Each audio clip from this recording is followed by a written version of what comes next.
All right, so we're supposed to talk about why we decided to start this business as husband and wife. I'll tell you one thing. It is not for the faint-hearted. All right, we almost did not do it, but I'm glad we did. This is Arthur Carmazzi and Henry Lee and Elizabeth Kong, and welcome to the Experts MBA, the show for coaches, trainers, and consultants. And today we have our very special guests who are basically very successful trainers, coaches, and consultants. They've created an amazing business, and so we're going to ask them how they did it as husband and wife. So, Henry and Elizabeth, okay, what was kind of, you just mentioned that you almost didn't start the business. You were like really thinking, it's like, should I do it with my wife? Because you kind of know her and, she kind of knows you. And, well, there could be some issues there, right? And you didn't want it to damage your relationship, but you started it and you succeeded. So what do you say would be like the main elements of succeeding as a husband and wife? Mm-hmm. So I think you can start off as with any business, any strategy in companies where you have a set journey that you want to take. But in reality, the plan never goes as you plan it, right? There are things that pitfalls, there are things that surface that you have to deal with. I would say there's definitely a lot of learning in our journey. And I think the biggest one would probably be listen more and understand the other person's perspective and really take time, be more deliberate in discussions. One of the things that we do is we schedule times to meet, to discuss on the progress of our plans, our goals for the year, our strategy, understanding where it works and where it doesn't work, and tune and readjust the roadmap or the path, so to speak, right? So that would be one of the key strategies I would take. This is going to sound a little bit like an infomercial, but I've just been in Arthur Carmazzi's Avalon Villa learning about colored brains. And if I could turn back the clock, I would really wish that we had taken the colored brain assessment and understanding a little bit about colored brain before we embark. I think our journey would have been much smoother if we had done that. Mm-hmm. Yeah. Anything to that?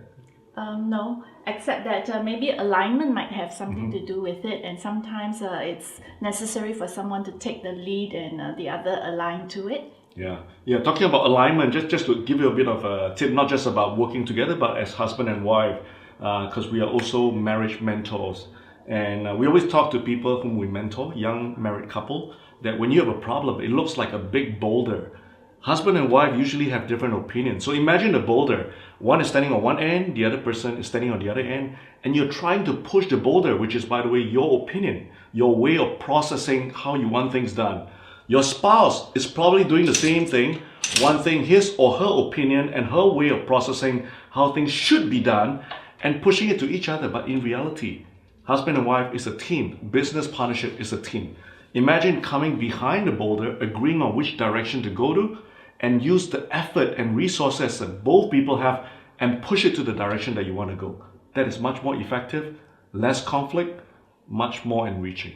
So, Elizabeth, you were talking about how, you also, so one person has to be the leader and the other person has to be aligned. So, do you take turns being the leader, or is one person always the leader, or how does that work? Well, I think generally speaking, there has to be an understanding on, probably for our own company, it's not, the vision comes from Henry, who actually developed himself as a mentor in his corporate world. So the vision very much came from him, and me joining in. Sometimes I may have ideas and great ideas, but it may not align to his vision. Although I may share some of my thoughts on it, but at some point in time, it may be beneficial to just say, okay, let's agree on what is the vision that we want to take and let's go with it, rather than insisting on and trashing it out for a long time. So we don't need to actually be right all the time, yes. Okay? And so, what about when your ideas do align with the vision? Do you take the lead? That depends on how we break up the roles and the assignments, and how, for example, I do general management and business development. So I may take the lead in certain areas of how I want it marketed, but I do run it by with him because he also needs to be comfortable, and also and we also take into perspective some of the partners whom we work with, whether we need to share ideas with each other to see whether this is a comfortable direction. And once we agree on it, then I would generally take the lead on what I've been tasked to do. Okay, all right. So now what about your marketing? Because you guys are, husband and wife, so you work out of home, you don't have like a specific office, right? And so how do you do your marketing? How do you actually, get all this business? Because you guys are, have built quite a big business. Okay. So she'll take that because she handles not only operations but marketing as well. Right. Business development. Okay, so I think the main thing is everybody needs to be involved in this, whether we're on the back end or the front end, being a small company. And first of all, start with our low-hanging fruits, the connections that we've made over the years, and the work that we've done with clients, as well as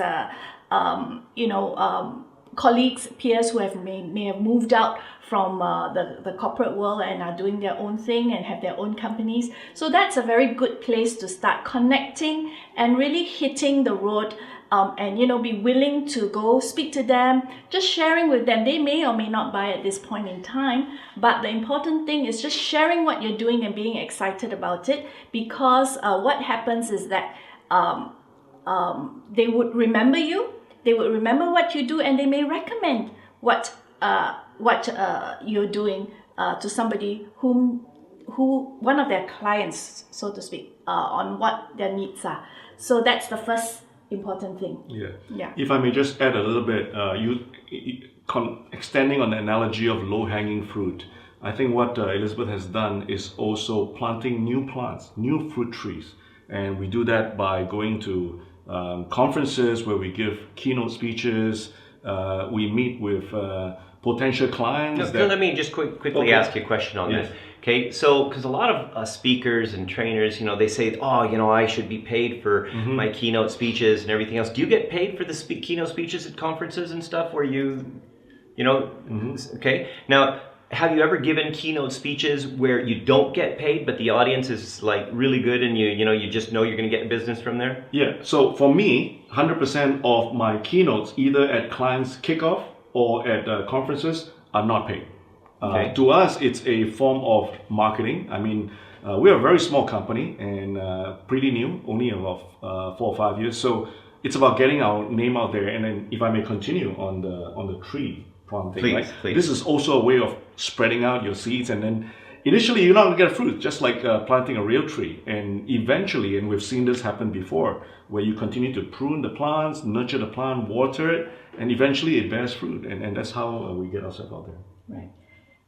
Yeah. Okay, and what else? Yeah, just to add to this, I think that there are some that is considered an investment. So when we participate in some conferences, some HR conferences, we actually invest to speak or to have a booth.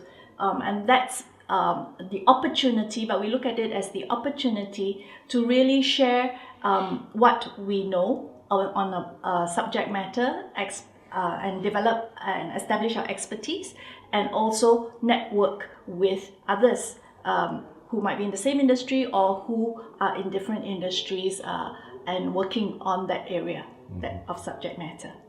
Yeah. Brilliant. Okay, so a lot of trainers, coaches, and consultants, are husband and wife teams, and they've been struggling. What would you say would be one of the biggest struggles that you had in your business as a husband and wife team, and how did you overcome it? So I'll start. Yes. Yeah. So for me, there is a very clear demarcation of when I work and when I stop work to relax. My spouse may be slightly different because our brain process very differently. I'm now more aware of it. So I would say have a understanding and clarity about when is work and when do you stop. Because working from home, you are seeing each other 24 hours a day, and the work might spill over to your private time, which is very important for you to recuperate and rest, right? And do leisure things which you enjoy. So make sure that it's clearly demarcated and not cross a line to talk about work when you're having a nice dinner with the spouse. That's one thing. Excellent. Yes. Do you have anything? Anything else to add? About okay. I think there are a lot of what I would say is when we work with each other, actually we really I realized that there were something I've learned during this Being Right course about there are a lot of encoded assumptions that became a reality in my in Henry and then also myself. So I think working through that and then learning how to deal with that and to change things is very important, because if not, we can get stuck and then move down in the wrong direction and spiral down. So I think that is one of the things. And also what Henry also taught me is that some people, whenever we hit the ground and promote our things, some people will, some people won't, and so what? Okay, and that helped me to keep going and to make sure that I just did what I needed to do to persevere till we saw some fruit. Yeah. Just to, if I may add to the comment, so the 4 things to remember is some will, when you try and pitch it, some won't, they won't take it yet, not now. So what? Which is a way of thinking about persistence and carrying on. And the last SW is someone else is waiting for you to pitch to them. Ah, nice. All right, well, fantastic. Thank you, Henry and Elizabeth. Thank you. Okay, any last words for our audience? Think about what was the motivation when you started this business as husband and wife, and make that a big vision, a grand vision, visualize it, think further ahead and aim towards that. So there will be pitfalls, there will be arguments, there will be disagreement. Understand what you came together to do, agree on what you want to agree on, and move on ahead. Okay, and if because there's a lot of people out there that may want to contact you later and seek your advice and possibly hire you as a consultant. Sure. So how would they find you? You can go to our website. Our company is called Culture Forte. You can go to www.cultureforte.com, or you can find us on LinkedIn. Elizabeth Kong and Henry Lee. Thank you. Okay, and you're the only Henry Lee on LinkedIn, I'm sure, right? Well, I'm not the only Henry Lee, but my email profile in LinkedIn is actually the Henry Lee. So there you go. All right, fantastic. So this is Arthur Carmazzi, Henry Lee, and Elizabeth Kong wishing you great success.